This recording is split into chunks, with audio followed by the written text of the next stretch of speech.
What's going on, guys? It's Luffy Murdoch here, and here today to do episode 4 review of Beastars.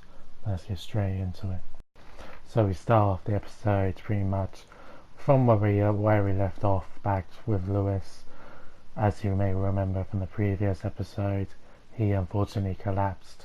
So he woke up in the hospital where he's taken care of, and he's surrounded by all of his friends and co-workers in the hospital.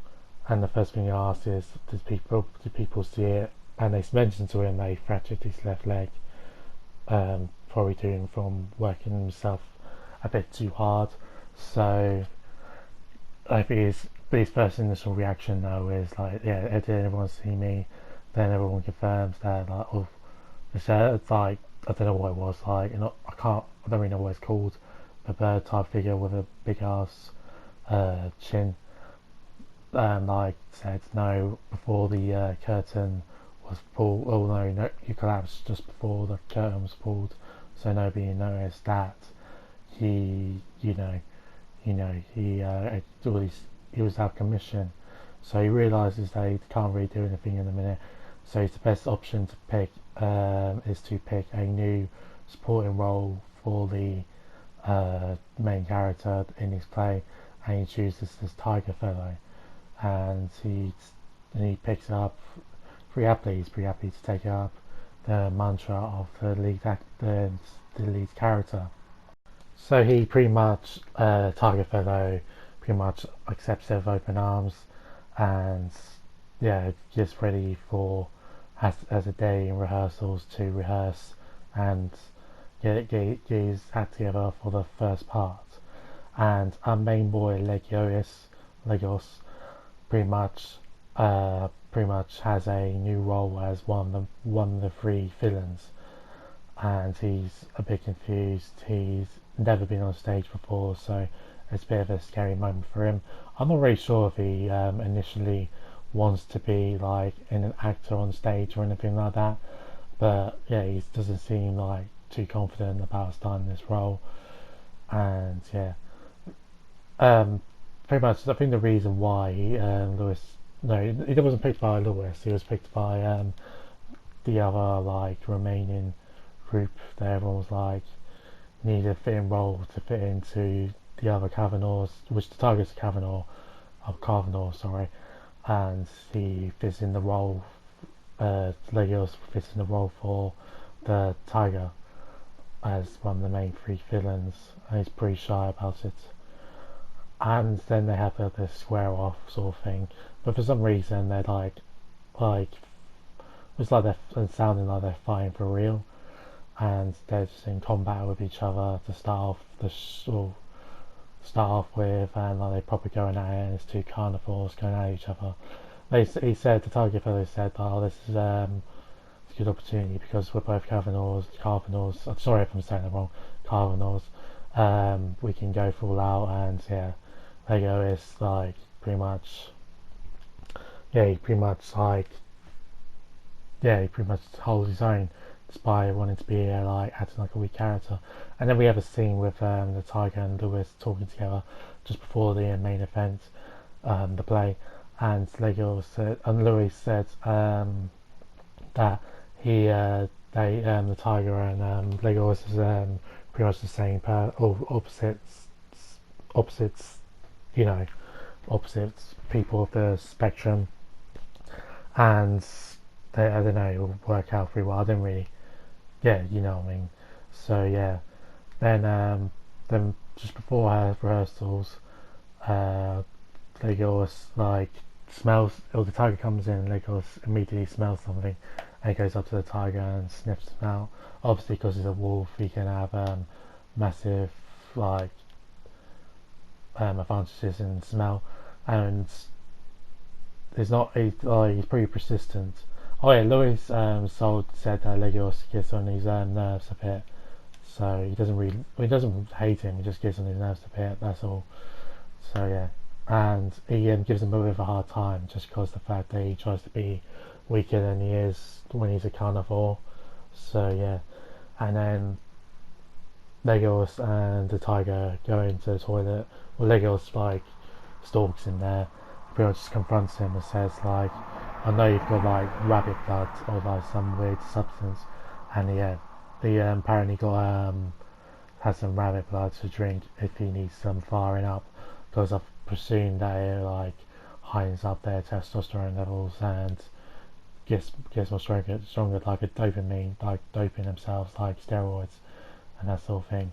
And Legolas goes straight up to him, grabs him, and pins him up against the wall.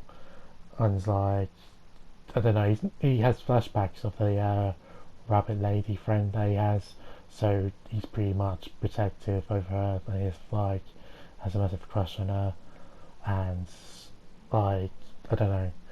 Yeah, I don't know. I think he knows that, honestly, but he seems to be, I don't know, very protective of like, don't you dare like drink rabbit blood. Then he laughs it off, the tiger laughs off, and that's basically the end of this scene there. And then we go to we go to the stage where the tiger is performing. I do apologise about calling him the tiger, by the way, I don't know what his name is. But yeah, Tiger like just performing, and Legios decides to. I do apologise, I'm saying Legios wrong as well, by the way. But he seems to be like, he seems very angry, and he takes the stage for himself and starts pinning the tiger down and beating the hell out of him. So yeah, and he pretty much gets beaten up, but the tiger responds, and he like says like, "Oh, you've had this feeling before, like you've smelled rabbit blood. Have you killed one of them?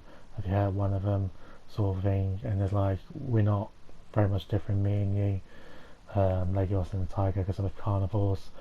And yeah, Legolas has like, well, beating them up or punching them in the face. He has flashbacks of his rabbit lady friend, and yeah, he's very ashamed of who he is, and like he sees his bloodline as a toxic thing. I wonder if he ever gets to meet like Legolas' parents or anything like that. But yeah, and then Louis comes in, and he pretty much takes it on. He pretty much takes back the main character role and tries to change up the story, because I presume the people watching the show don't really know what's going on or anything like that. So he like Louis beats him like by an episode where like the tiger is the fake main character, and Alda, I think that's what it's called, Alda, and he pretty much wins the fight. He tells Legolas to get off the stage, but Legolas just sits there in fear, and like just, I don't know, looks up to Louis. I'll call him Louis. Looks up to Louis, and yeah, Tiger eventually runs off, and Louis and Legolas stand there and take the main stage, and then the credits roll. So yeah, this is such a good anime, man. I don't know if it's gonna be anime of the year yet, but 4 episodes in, it's going strong. It's going really strong, and I'm really looking forward to seeing where this goes. Let me know what you think in the comments down below. But yeah, just how you're approaching it. I'm so glad, despite CGI and despite for fairies, or not animals and sort of things, people call fairies and stuff, people are giving it the praise and attention it deserves, essentially. And I hope to see more in the future.